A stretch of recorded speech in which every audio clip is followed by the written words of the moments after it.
Bonjour Jean-Charles, merci d'avoir répondu à notre invitation. Alors, en fait, nous, ce qui nous intéresse, et on voulait vraiment discuter, puisque nous, on se connaît un petit peu et on trouve que tu as un parcours super intéressant, mais je pense que le mieux, c'est quand même de te laisser le présenter parce que comme c'est assez, on va dire, varié, je vais te laisser présenter ça. En fait, toi, depuis plusieurs années déjà, tu as choisi de ne pas avoir une seule activité, mais plusieurs activités. Et notamment des activités professionnelles, c'est-à-dire entrepreneuriales, d'avoir plusieurs activités en termes d'entreprise, pas de salariés. Donc, ce que je voulais savoir déjà, ma première question, c'est est-ce que tu pourrais nous expliquer un peu ton parcours qui t'a emmené déjà à avoir ta première entreprise, celle que tu as depuis le plus longtemps. Et puis après, on abordera un peu les suivantes. Ok, merci déjà pour l'invitation. C'est un grand plaisir pour moi de partager un petit peu mon expérience professionnelle. Pour ce qui est de ma première activité, cela remonte à un petit peu plus de 9 ans que je l'ai aujourd'hui. Donc, ce qu'il faut savoir, c'est que je suis issu du monde de la menuiserie à la base. J'ai une formation en tant qu'agenceur menuisier. Et c'est naturellement suite à cela que j'ai monté ma première société, donc en tant que tout simplement de menuisier. Ce qui s'est passé forcément par la suite, c'est que ma clientèle m'a demandé justement de plus en plus de choses, de me développer. Et, euh, et naturellement, je me suis adapté à ma clientèle. Donc aujourd'hui, c'est vrai qu'à l'initiale, j'étais le simple menuisier qui fabriquait des petits meubles, posait le parquet, etc. Et aujourd'hui, en fait, j'accompagne mes clients dans le design et la réalisation de leur maison intégrale. Effectivement, on est passé, on en a fait un grand saut là. Oui, c'est un très gros saut qui s'est fait, encore une fois, là, je vous parle d'une expérience sur 8-9 ans là déjà. Donc, je l'ai fait progressivement, naturellement. Donc, D'accord. c'est comme ça que j'en suis arrivé là. Et qu'est-ce qui t'a… Alors, j'ai bien compris que tu as écouté tes clients. Donc déjà, ça, nous, tu sais, dans le marketing, on pense que c'est la chose la plus importante que d'écouter ses clients. Donc, en fait, en écoutant tes clients, tu as perçu qu'il y avait des opportunités de développement pour ton entreprise. Et donc, tu as petit à petit développé des services qui sont plus haut de gamme, c'est-à-dire qui allaient mieux répondre à leurs attentes, Ah, jusqu'à designer la maison de leurs rêves. tout à fait. Il y a D'accord. un pôle très simple pour essayer de vous donner un exemple concret. Par exemple, quand on installe une cuisine chez l'un de nos clients, la cuisine, ça fait intervenir pratiquement tous les corps de métier parce qu'il faut l'électricien, il faut le plombier, il faut le carreleur, il faut le menuisier, bien sûr, pour l'installation, plâtrerie, peinture. Donc, une pièce, en fait, demande en fait, à développer beaucoup de compétences. Donc, naturellement, moi, vu que j'installais des cuisines, j'ai dû m'adapter justement à cela, donc à faire de la plomberie, de l'électricité, etc., justement pour pouvoir répondre déjà à juste cette pièce qui est la cuisine, donc pour pouvoir la délivrer du début jusqu'à la fin, donc de la conception jusqu'à la réception. Et juste deux mots pour bien comprendre aujourd'hui, avec quel profil de client, qui sont tes clients? J'imagine qu'ils ne demandent pas un simple meuble aujourd'hui. Non, non, non, alors ma clientèle aujourd'hui, c'est tout simplement, c'est principalement des entrepreneurs, donc déjà qui ont peu de temps justement, parce qu'ils sont débordés par leurs activités, etc. Et qui ont le désir justement de créer leur propre maison à leur image. Donc ils D'accord. cherchent une personne, justement, c'est un interlocuteur pour gérer l'ensemble des travaux. Donc c'est sur cette clientèle que je me suis dirigé et naturellement où j'ai dû justement développer mes compétences autour de cela. Tu me disais juste avant, quand on discutait que il y a, je dirais, 2, 3 ans, euh, il n'y avait pas la crise, évidemment, il n'y avait pas du tout la crise qu'on traverse actuellement, mais que toi, tu avais déjà senti en tout cas le besoin et la nécessité pour toi de changer de stratégie justement pour faire face à certaines crises. Est-ce que tu peux nous en parler? Oui, bien sûr. En fait, ce qui s'est passé il y a 2, 3 ans en arrière, c'est que je pense comme beaucoup d'entrepreneurs, on est beaucoup en fait dans nos activités à vouloir développer notre chiffre d'affaires. On est la tête dans le guidon, on fonce, on fonce, on fonce et on ne prend pas le temps en fait de faire un stop et de regarder en fait à 360 degrés autour de nous et de savoir ce qu'on a réalisé, ce qu'on a fait et de faire un petit peu une étude en fait de ce qui vient de se passer, d'avoir une réflexion dessus. Et j'ai eu cette réflexion à la base, parce qu'en fait, dans un premier temps, c'est surtout parce que je m'épuisais beaucoup. Donc, je sentais que j'avais de la fatigue, etc. Et je ne me rendais pas compte, en fait, de ce qui se passait. Donc, j'ai réussi, en fait, à faire un stop et de faire un état des lieux, en fait, de mon activité. Donc, très concrètement, en fait, ce que j'ai fait, c'est que j'ai fait, en fait, une étude sur tous les clients que j'avais sur une année. J'ai étudié un petit peu ces chiffres et en fait, ce qui en est ressorti, c'est que sur toute l'année, j'avais 2, 3 clients en fait qui me lissaient tout le reste. Donc en C'est gros, la loi de Pareto, on va dire exactement. Donc, en 20% qui gros, font 80% de chiffre d'affaires. exactement. Donc je m'étais rendu compte qu'en fait, qu'il y avait 80% de mon temps que j'étais productif, mais qui n'était pas du tout efficace en fait. Donc, du coup, ça m'a forcé forcément à changer ma vision et à me poser les bonnes questions, se dire, OK, là aujourd'hui, je vois ce qui fonctionne, ce qui me fait vraiment vivre. Du coup, changer ma stratégie marketing, donc vraiment cibler le type de projet de client que je veux. Et du coup, cette haute partie du temps, justement, où je brassais clairement du vent, comment je peux l'utiliser de façon beaucoup plus efficace et plus performante, et pas forcément dans le chiffre d'affaires. D'accord, ça nous donne quelques petits indices pour la suite. Ouais. J'ai juste une question complémentaire par rapport à ce que tu disais. Comment, du coup, alors j'ai bien compris ta réflexion qui est, tu le sais, hein, pour nous, c'est vraiment ce qui est nécessaire de faire, de se poser ce genre de questions. Où sont mes clients avec le plus de valeur et comment je peux leur apporter plus de valeur? Est-ce que, déjà, une première question, c'est est-ce que le choix de se concentrer sur ces gros chantiers et ces meilleurs clients, c'était purement une décision financière ou c'est aussi parce que tu as aperçu que c'est là où tu t'éclatais le plus dans ton boulot aussi? Est-ce qu'il y avait une dimension plaisir là-dedans? C'est Et beaucoup plus… deuxième question, pardon. comment tu as fait ce switch une fois que tu as constaté ça et que tu dis, bon, ok, je veux vraiment aller plus là-dedans, comment tu es passé à l'action? D'accord. Alors, clairement, pour répondre à la première question, c'est clairement plus dans un côté kiff que financier. Mais bien sûr qu'il y a le côté financier, hein, mais à la base, ça, c'est vraiment un pôle que je trouve essentiel, c'est justement de trouver à vous ce qui vous fait vraiment vibrer, ce qui vous intéresse le plus à délivrer. Parce que si aujourd'hui, il y a quelque chose qui vous fait plus, qui vous intéresse plus, naturellement, vous n'êtes pas forcément performant dessus. Vous allez être en énergie basse, pas très À traîner des positif. pieds. Voilà, c'est plus une corvée qu'autre chose. Et naturellement, quand vous faites quelque chose où vous êtes épanoui, où vous êtes content de le faire, naturellement, les gens, ils le voient. Ils disent, waouh, le mec, il est rayonnant, il est souriant, il a la patate, etc. Donc, ça motive encore plus, que ce soit vos prestataires, clients, au même titre privé, votre famille, etc. Donc, ça a un impact considérable. Donc, le focus, l'exercice qu'il faudrait essayer de faire dans ça, c'est vraiment de se dire, penser à soi plutôt qu'à la performance financière. Même si elle reste importante, hein, C'est évidemment. important, mais du coup, parce qu'en fait, concrètement, j'ai 4 figures d'amis justement qui ont réussi à pallier justement ces plafonds de verre au niveau finance, donc qui ont fait leur premier million, voire leur deuxième, etc. Mais en fait, c'est une course sans fin. Aujourd'hui, si je prends leurs 4 figures avant qu'ils touchent leur premier million, et puis une fois qu'ils ont eu même leurs 5 millions, pour moi, ils en sont au même stade. C'est juste Ils n'en retirent pas plus de satisfaction. C'est juste les chiffres qui changent, mais eux, dans leur vie perso, privée, c'est la même chose. Donc, ils sont en train de courir à tout va, etc. Parce que ce qu'il faut dire, c'est plus de chiffre d'affaires, forcément, c'est plus de responsabilités et les risques sont plus gros aussi. Donc, quand il y a un risque, naturellement, il est plus gros. Donc, il faut l'assumer derrière. Donc, Tout à fait. après, c'est un choix. Hein. Il y en a qui sont faits pour faire de la performance, etc. Et c'est leur kiff à eux. Donc, ça, il n'y a pas de problème. Moi, je sais qu'à titre personnel, ce n'est pas le mien. Donc, courir sur faire des millions de chiffres d'affaires, ce n'est pas un but pour moi en soi. À titre personnel, pas s'il n'y a pas le plaisir avec.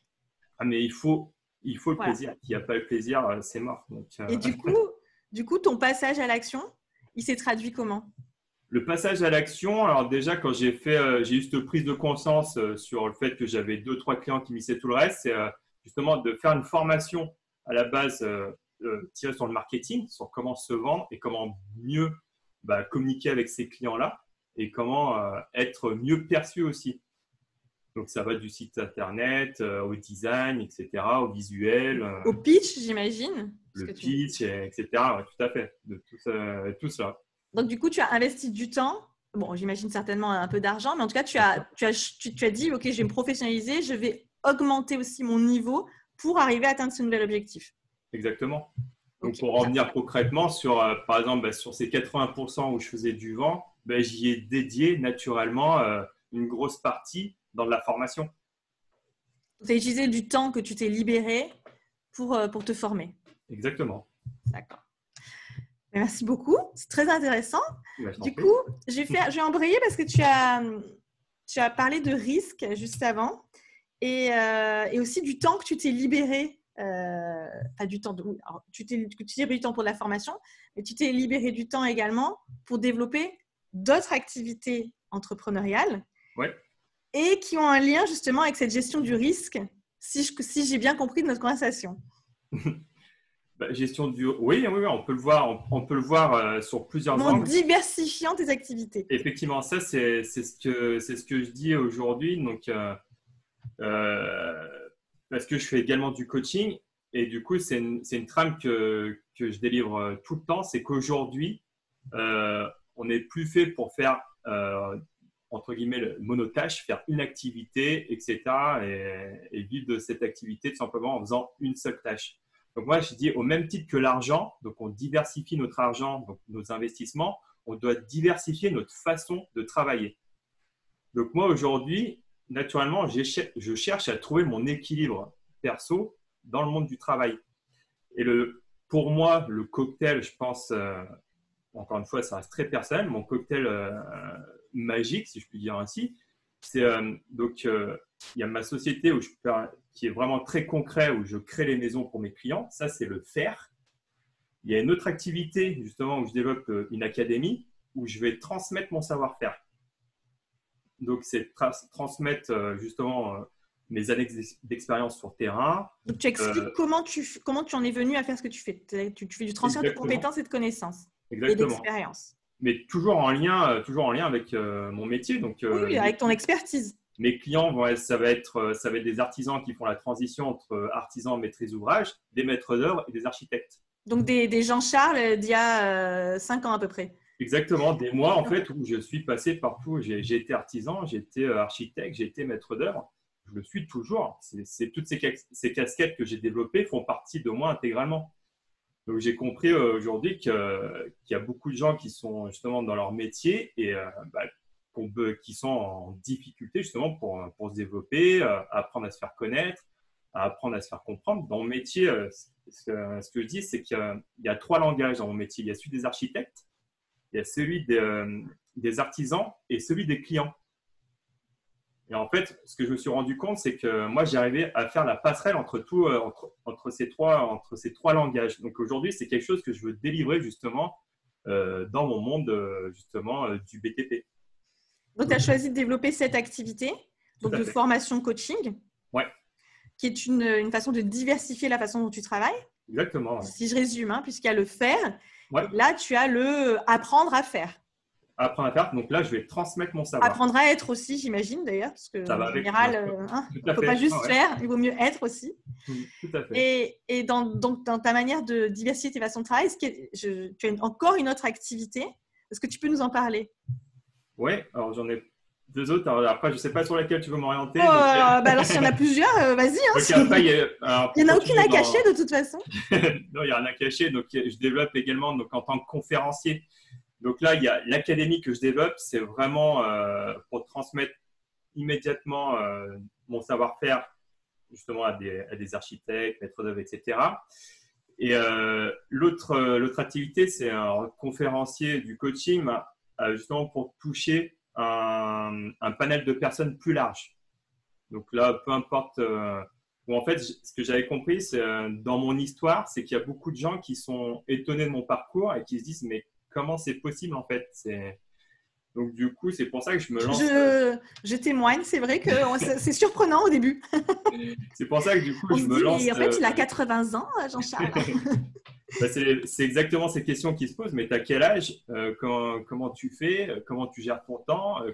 Effectivement. Donc, ça, on pourra en parler rapidement. Comment je fonctionne au niveau du temps, pardon. Et, voilà, donc ça, c'est pour toucher un public plus large. On va dire, c'est pour éveiller les consciences. Donc là, c'est pas dans le but de vendre quelque chose. C'est juste pour vous dire que voilà, mon message, c'est pour vous dire si aujourd'hui vous êtes ingénieur et que vous voulez vendre des fleurs, faites-le, c'est possible. Des questionnements qui d'ailleurs probablement sont en train d'émerger avec cette période qu'on vit où les gens sont coincés chez eux et leur activité principale, c'est sûrement de réfléchir, alors qu'on soit salarié ou entrepreneur. Hein. Ouais. Mais certainement qu'il y a des gens qui ont un désir de changement, mais qui ne savent pas comment s'y prendre. Exactement, ouais. Donc voilà, cette autre activité que je veux développer. Donc, c'est un peu un message que je veux partager au plus de monde possible, voilà, pour leur dire que voilà, il est possible de faire plein de choses et que la seule limite, en fait, c'est vous-même. Donc, si aujourd'hui vous voulez faire médecin et puis avoir une boulangerie, c'est possible parce que vous avez la passion de la cuisine, de la pâtisserie, il n'y a aucun problème avec ça. C'est possible de faire les deux même. C'est possible de faire les deux. Pas à choisir. Pas à choisir, c'est le « et ». Donc, après, pour dire concrètement, moi, dans mon activité, pour dire un peu comment je dispatche le temps, justement. Oui, je pense que c'est intéressant. Et moi, ce qu'il faut savoir, c'est dans cette grosse activité où je réalise justement les maisons pour mes clients, en fait, je m'étais rendu compte que dans l'année, je pouvais faire une ou deux maisons, mais je peux en faire qu'une seule, mais une très grosse, donc qui va me lisser justement toute l'année. Donc, au moins, je n'ai pas besoin d'être trop éparpillé à droite, à gauche au niveau des chantiers, d'avoir 5-6 chantiers en simultané pour, encore une fois, pour être dans ce raisonnement de performance et rentrer de l'argent. Je préfère faire quelque chose de plus qualitatif, mais avoir moins de clients. L'académie, c'est un suivi sur une année. Donc, c'est du présentiel une fois par mois sur 2 jours. Donc, voilà, c'est de janvier jusqu'à un petit peu avant juillet. Donc, c'est sur 10 mois. Donc, sur 2 jours présentiels. Et après, au milieu du mois, j'ai des calls, des masterclass en visioconférence. Et après, le monde justement de la conférence, je développe. Le but, c'est de faire peut-être dans un premier temps 2 grosses conférences. Et après, je peux en faire 3, 4. Mais une conférence, ça dure une journée ou 2 sur toute l'année. Un peu de préparation, mais en tout cas, ce n'est pas sur une année. Non. Voilà, il y a la préparation, ça c'est ce que je fais en amont, ce que je prépare. Mais une fois que voilà, j'ai créé mon contenu, etc., ce que je veux délivrer, les problèmes techniques, location de salle, après c'est le même, on va dire, c'est la même trame à suivre. Peu importe. Après, j'imagine que tu ne travailles pas tout seul, que tu sais aussi t'entourer de personnes. Tout à fait, primordial. Voilà. Bon, je dis ça parce qu'on se connaît un peu et je sais comment tu fonctionnes, mais je pense que c'est important de le dire, que les gens comprennent que dans ton modèle, quand je te parle de modèle, c'est vraiment au sens large, dans ton modèle de vie professionnelle, tu ne fais pas tout seul et tu as compris en fait qu'il faut t'appuyer sur des compétences, même si tu développes énormément tes compétences. Hein, ça, j'en ai aucun doute, mais tu sais t'entourer des bonnes personnes pour t'aider à aller plus vite et appuyer là où il faut pour accélérer. Complètement. Ça, c'est une des grosses clés, on va dire, pour la réussite de vos objectifs, quels qu'ils soient. C'est effectivement de s'entourer des personnes qui sont dans la même dynamique que vous, qui comprennent en fait votre vision et qui vont justement plus vous stimuler plutôt que vous tirer vers le bas. Pour tirer un exemple très concret, je pense qui va parler à tout le monde, c'est quand on parle d'un objectif et qu'on va tout simplement en parler à nos parents. Pour eux, c'est… pour me parler de mon expérience personnelle, hein, quand j'en parle à mes parents, pour eux, déjà, faire plusieurs métiers, c'est juste du n'importe quoi. Ça n'a pas de sens du tout. C'est bizarre. Et voilà, donc eux, naturellement, ils ne sont pas amenés à pouvoir m'aider, à me motiver, etc. Donc s'entourer effectivement de personnes qui comprennent votre vision et qui vont même vous apporter un autre angle de vision, parce que parfois, nous, encore une fois, en tant qu'entrepreneurs, on a notre vision, on fonce tête baissée, mais d'être entouré justement de personnes qui ont un peu la même vision, la même dynamique, ils vont vous apporter des clés, même vous ouvrir des portes auxquelles que vous n'avez même pas pensé. Ouais. Donc, je fais waouh, et là on dit ok, tac, ça nous permet d'avoir ce petit stop sur ce qu'on fait actuellement, de lever la tête de comprendre un peu, voilà, de faire un petit tour de table, savoir si c'est bien, c'est pas bien, ce qu'on peut améliorer ou cette faute, enfin, cette route, elle n'est pas très bonne, je pense que tu devrais plus aller là-bas. Donc voilà, d'avoir ce feedback sur nous-mêmes qu'on ne peut pas avoir à titre personnel. Donc, savoir s'entourer, déléguer, j'imagine, quand il y a besoin, hein, Bien sûr. Mmh. forcément. Est-ce qu'il y a une activité qu'on n'a pas couverte? Puisque je pense que ce qui est intéressant, c'est de savoir vraiment la vie. Voilà, je parlais tout à l'heure de modèle au sens très large. Est-ce qu'il y en a d'autres, des cordes à ton arc? Parce que Il y a une ça autre rejoint le activité discours de également que tout j'ai à l'heure développée. de diversifier sa manière de travailler. C'est une autre activité, effectivement, que j'ai développée il y a maintenant, je ne sais pas, ça doit faire 8 mois, je crois, que c'est ça, où je suis mannequin comédien. Donc là, plus Rien à voir. précisément, mannequin commercial, c'est représentant de marque, donc où je tourne des scènes pour les publicités. D'accord. Donc, voilà. Donc là, effectivement, rien à voir. Mais j'imagine que ça correspond à un choix délibéré. Tu t'es pas réveillé un matin en disant « je vais être mannequin comédien ». Non, alors pour vous dire comment j'en suis arrivé à lancer cette activité, c'est parce que je voyage énormément. Et en fait, pour éviter de faire ce que je faisais habituellement quand on visite un pays, tout simplement faire le tourisme, visiter les monuments, etc., je voulais essayer de voyager différemment. Donc, être un peu plus au contact des gens pour échanger. Parce que c'est vrai que moi, ce qui m'intéresse, c'est vraiment de comprendre les cultures des gens, de comprendre leur fonctionnement et puis de m'enrichir en fait de ces expériences-là. Et le mannequinat est venu assez naturellement parce que je sais que c'est un métier qu'on peut faire à l'international et puis en mode justement ponctuel, donc sans me dire, encore une fois, c'est pas mon métier qui me ramène Ça ne de devient pas une l'argent. contrainte. C'est pas quelque chose qui est une Voilà. contrainte. Mais je pense que c'est ce qui fait aussi ce qui fait que j'arrive à me développer rapidement, c'est parce que je le fais pas du tout dans l'optique de l'argent. Je le fais plus Ah. dans l'optique justement d'équilibre de vie. Et naturellement, quand j'en parle autour des gens, bah, ça m'ouvre des opportunités. Donc moi, j'ai eu des chantiers avec des photographes avec lesquels j'ai shooté, au même titre que voilà, des clients qui m'ont dit ah mais t'es dans ce monde-là, qui m'ont donné des contacts, qui m'a dit bah tiens j'ai des amis qui qui font ça, je pense que ton profil pourrait intéresser. Donc, si je résume, tu fais du cross-selling entre toutes tes activités. Exactement. Et c'est génial. Bah là en fait c'est développer son réseau. Donc naturellement moi le monde du mannequinat à la base c'est un monde que je ne connaissais absolument pas.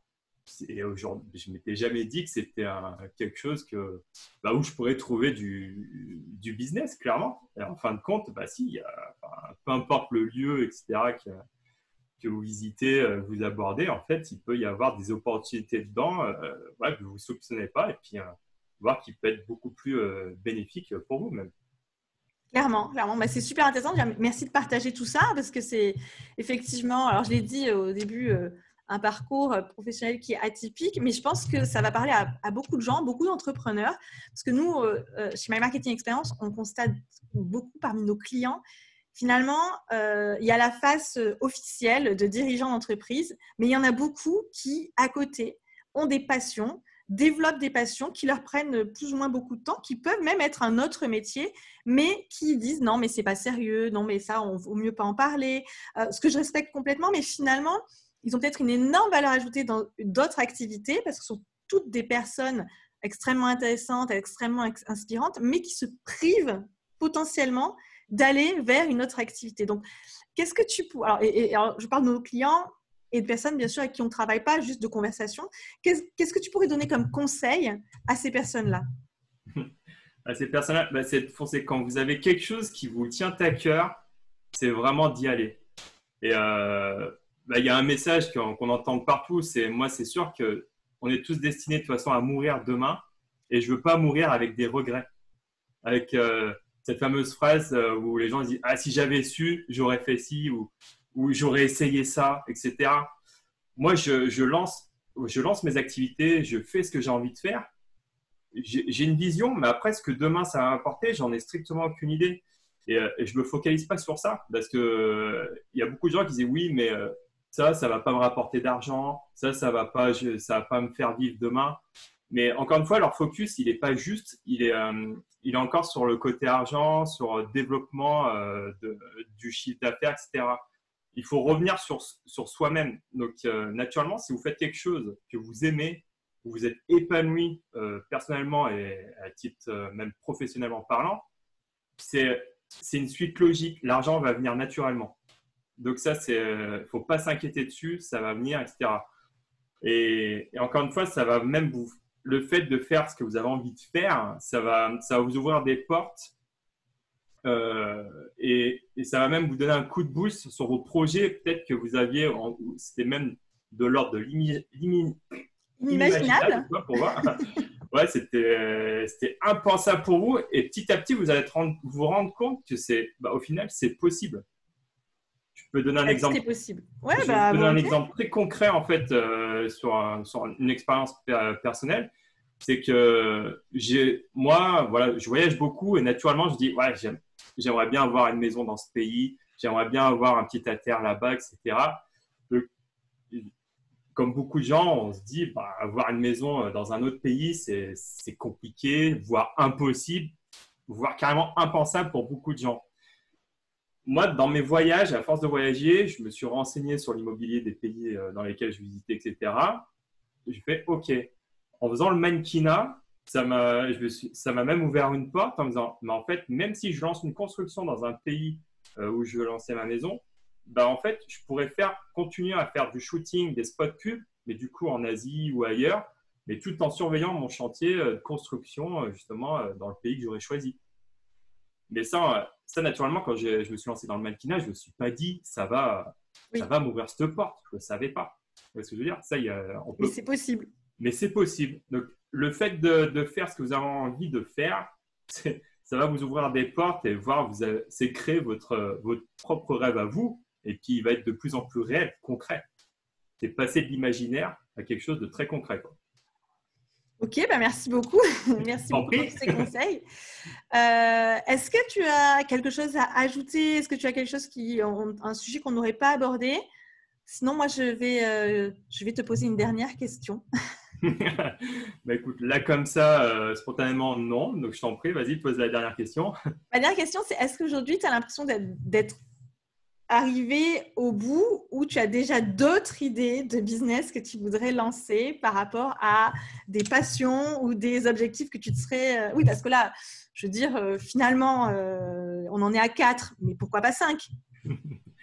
Après, effectivement, les portes sont ouvertes sur plein d'autres choses. Naturellement, j'ai des idées qui viennent au fur et à mesure, etc. Alors, comment tu fais le tri du coup? Comment je fais le tri? En fait, déjà, naturellement, c'est que je ne m'emballe pas non plus à agir sur les sentiments. Un exemple concret, quand on va faire les courses alors qu'on pète la dalle, il ne faut pas le faire. Parce que quand il y a votre ventre qui grogne, vous passez devant tous les rayons et vous avez envie de tout prendre et vous prenez tout. Et j'ai envie de dire que dans l'entrepreneuriat, c'est pareil. Il ne faut pas vous laisser atteindre par vos émotions et agir justement avec cela parce que du coup, ça risque plus de vous pénaliser qu'autre chose. Du moins, il faut se centrer sur son émotion parce qu'il faut quand même choisir l'activité pour laquelle on a le plus de désir, où on vibre vraiment, mais juste peut-être pas se laisser influencer par tous les discours ou tout ce qu'on pourrait entendre. Tout à fait, ouais, bien sûr. Donc après, on peut revenir sur le cas de la crise, justement. On dit, moi j'ai beaucoup de confrères, justement, dans la crise, ils se disent, oh là, je rentre plus de chiffre d'affaires, je suis en galère. Donc, la mauvaise façon qu'ils ont à penser, c'est de se dire, en fait, dès qu'il y a la reprise, dès qu'ils sont ouverts à 100%, c'est qu'ils vont rattraper le boulot à 300% de leur capacité et ils vont essayer de rattraper le temps qu'ils ont perdu. D'accord. Et là, en fait, ce que je vous invite à réflexionner sur ce sujet-là, c'est de vous dire, mais en fait, si tu rattaques le boulot à 300%, le bilan, c'est que tu risques de t'épuiser 2 fois plus vite. Donc, voire au bout d'un moment, péter un câble et plus être productif du tout. Et du coup, ça va être la conséquence, c'est de prolonger le fait que tu vas plus rentrer d'argent. Donc, plus vite, là, c'est mois ou semaines où vous rentrez pas du tout d'argent. Plus vite vous enlevez le fait de vouloir rattraper ce temps-là, et plus vite vous allez réussir à faire les bons choix, on va dire.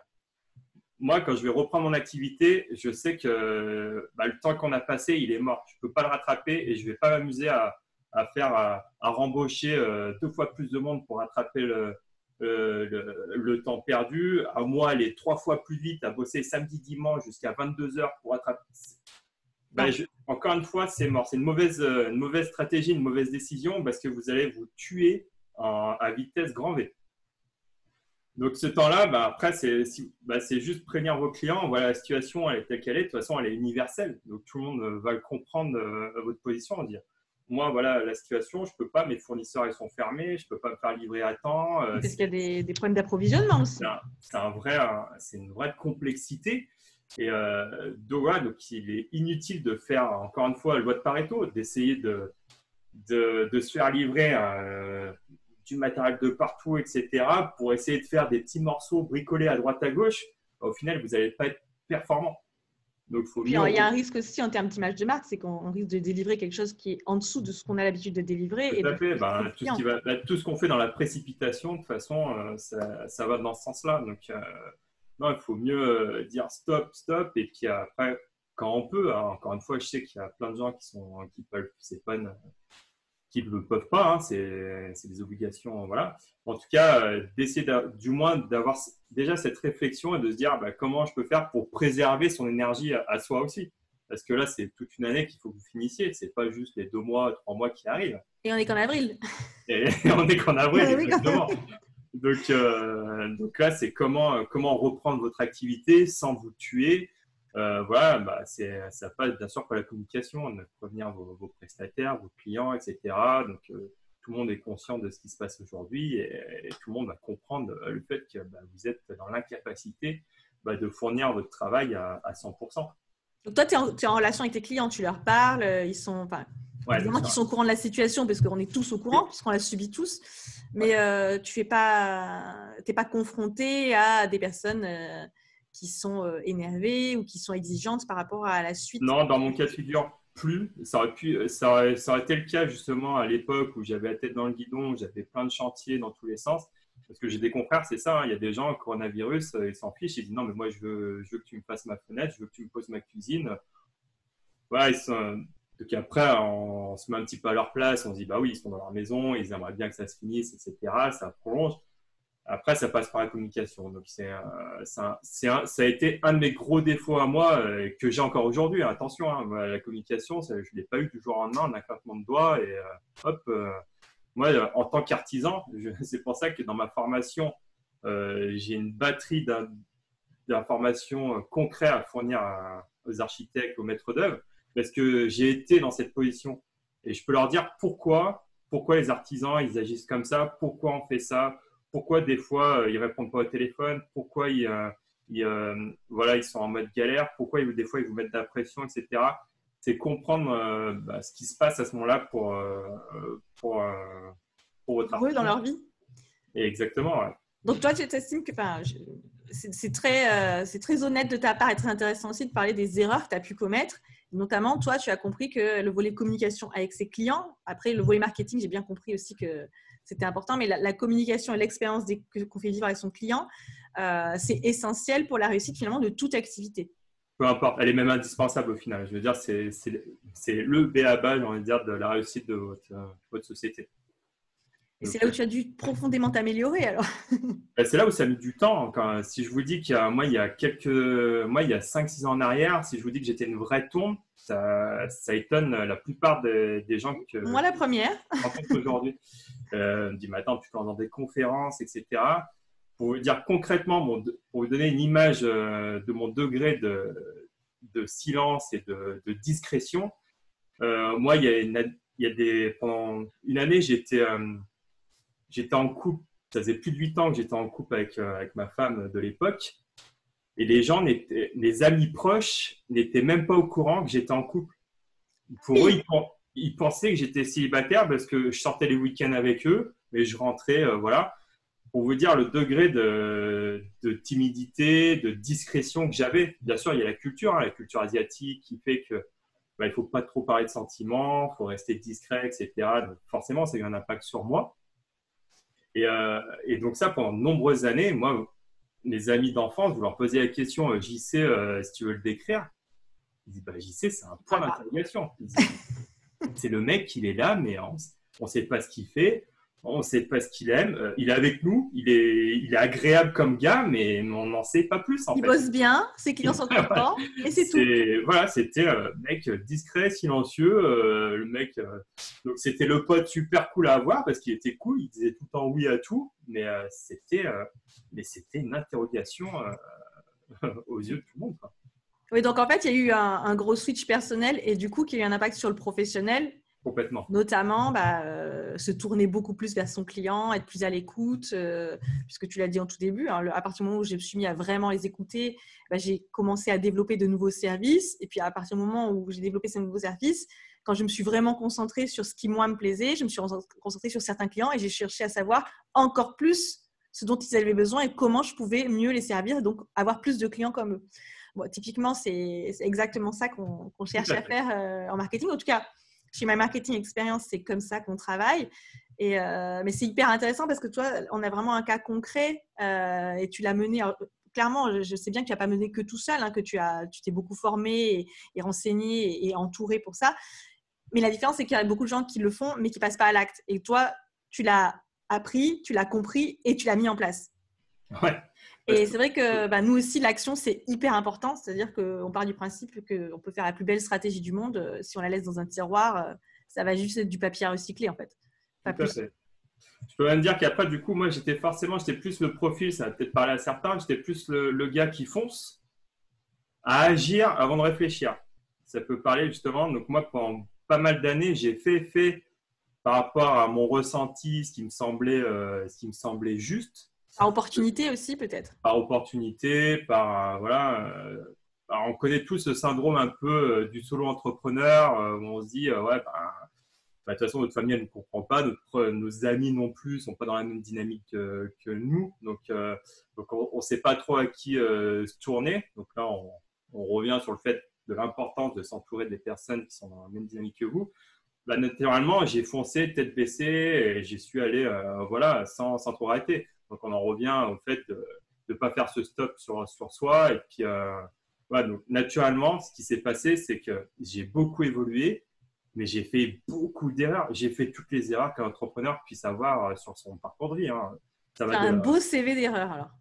Alors, il est énorme. Et ça, moi, à la limite, c'est même mon argument de vente, si vous voulez, pour mes formations. Parce que mauvaise association, mauvais recrutage d'équipe, mauvaise gestion d'entreprise, j'ai eu droit à redressement fiscal, redressement judiciaire. J'ai tout fait. J'ai même la banque qui voulait plus de moi. J'ai tout eu. Donc c'est fait. Next. c'est pas compliqué. J'ai tout fait. Donc sauf que ça m'a bouffé toute ma vie. C'est pour ça qu'aujourd'hui j'ai eu cette réflexion de me lever. Parce qu'à force de se prendre des coups de masse sur la tête, on se dit, attends, ça ne peut pas se passer toute ta vie comme ça. Non. D'où le fait qu'après, de s'entourer, se former, s'entourer des bonnes personnes, c'est un sacré levier de rapidité pour économiser votre santé. Je ne parle même pas de l'argent, mais de votre santé propre à vous, votre énergie. Physique et mentale. Hein. Physique et mentale, complètement. Là, vous pouvez vous reposer, vous avez une direction plus claire, plus nette. Donc, une fois que vos objectifs sont clairement définis dans votre tête, déjà, c'est un repos, on va dire, c'est un repos psychologique dans votre tête parce que votre cerveau, il n'est pas en quête de chercher quelque chose 24 heures sur 24. Il cherche des choses, mais pour des choses que vous savez clairement ce que vous voulez. Oui, il cherche des solutions pour atteindre l'objectif. Exactement. Donc là, il ne part pas dans tous les sens, parce que j'ai été comme ça, le mec bordélique, les papiers dans tous les sens, machin, et voilà. Et encore une fois… Bon, ça peut arriver, même au meilleur, hein, de bordélique. Hein. Encore une fois, et ça ne s'est pas fait du jour au lendemain. Il y a beaucoup de gens qui cherchent des solutions magiques où, en 2 mois, ils vont avoir le truc oublié. Dans le long terme, ce n'est pas payable. Il faut mettre le temps comme une ressource essentielle. Le temps, c'est ce que vous avez de plus précieux dans votre vie.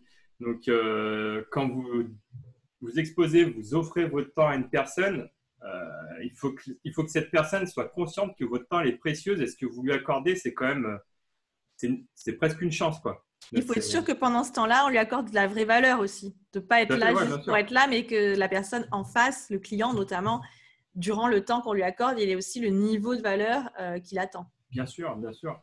Bah, il y a un schéma très simple aussi pour comprendre ce qu'on vient de dire, que j'aime bien donner comme exemple. C'est par exemple un avocat ou un médecin. Les gens, quand ils vont voir un avocat ou un médecin, ils ne remettent pas en cause justement leur expertise et ils ne remettent même pas en cause leur tarif. Parce qu'il faut savoir, c'est un avocat, pour rentrer dans son bureau, juste pour écouter votre histoire, il vous prend, je crois, c'est 150 balles. Hein. Donc là, ils ne sont pas très chers, ceux qui… Ouais, ça, c'est pour les petits. Mais c'est pour vous dire, OK, j'écoute votre histoire. Maintenant, si tu veux que je travaille avec toi, bah, voilà mes honoraires. Donc là, ils vous font bien… Bah, j'aime pas ce rapport avec l'argent, mais en tout cas, ils vous font bien comprendre que leur temps, il est précieux. Bien sûr que leurs ressources, vous en avez besoin. Parce que c'est des choses que vous n'avez pas, que vous ne maîtrisez pas. Donc, c'est important. Ben, ça, c'est quelque chose qu'il faut que vous arriviez à mettre en place dans votre business propre à vous. Et choisir ses business en fonction de la valeur qu'on peut apporter dans le temps. Et puis, on l'a dit au début, avec le plaisir nécessaire. Alors, je reviens dessus parce que c'est vrai que chez nous, c'est un pilier essentiel du plaisir dans ce qu'on fait. Et finalement, on se rend compte que… on a la chance de travailler avec des clients qui aiment tous ce qu'ils font et c'est là, c'est aussi le secret de la réussite. C'est-à-dire que dans le temps, en tout cas, pour durer, il faut vraiment être passionné par ce qu'on fait, il faut vraiment aimer et avoir un objectif. Tout à fait. Donc, merci beaucoup. Merci aussi d'avoir partagé le volet erreur parce que c'est essentiel, on en fait tous. Ce n'est pas très agréable d'en parler en général. Mais en tout cas, ce n'est pas agréable, mais c'est ce qui fait aussi qu'on se construit et qu'on avance et qu'on progresse. On n'apprend pas, on dit souvent je sais pas combien il faut, à peu près 1000 fois il faut tomber pour arriver à marcher. Bon, je pense que dans une entreprise, c'est sûrement plus de 1000 fois d'ailleurs qu'on se trompe. Donc, merci beaucoup Jean-Charles. Moi, je voudrais te laisser le mot de la fin et te poser une dernière question rapidement. Qu'est-ce qu'on peut te souhaiter pour, à partir de, j'espère, le 11 mai, le déconfinement et de manière générale pour l'année 2020? Moi, je ne demande pas grand-chose, mais juste garder mon happy attitude, que je puisse le délivrer au plus de gens, parce que j'ai remarqué que c'était une de mes grandes forces et ce qui plaisait aux gens qui m'entourent, c'est justement cette dynamique que j'ai et puis cette joie de vivre que j'ai au quotidien, mais c'est comme ça que j'ai réussi à la construire. Donc encore une fois, avec tout mon passé, mon background, comme on l'a expliqué tout à l'heure, toutes mes erreurs, tout ça encore une fois, ça se met pas en place du jour au lendemain. Oubliez les sauces magiques d'une semaine et concentrez-vous sur quelque chose sur du long terme et qui va être beaucoup plus bénéfique pour vous. De toute façon, une fois que vous êtes bien dans votre corps avec vous-même, ça va se répercuter naturellement sur votre business, etc. Donc, ne soyez pas focus pas sur l'argent, mais plutôt sur votre bien-être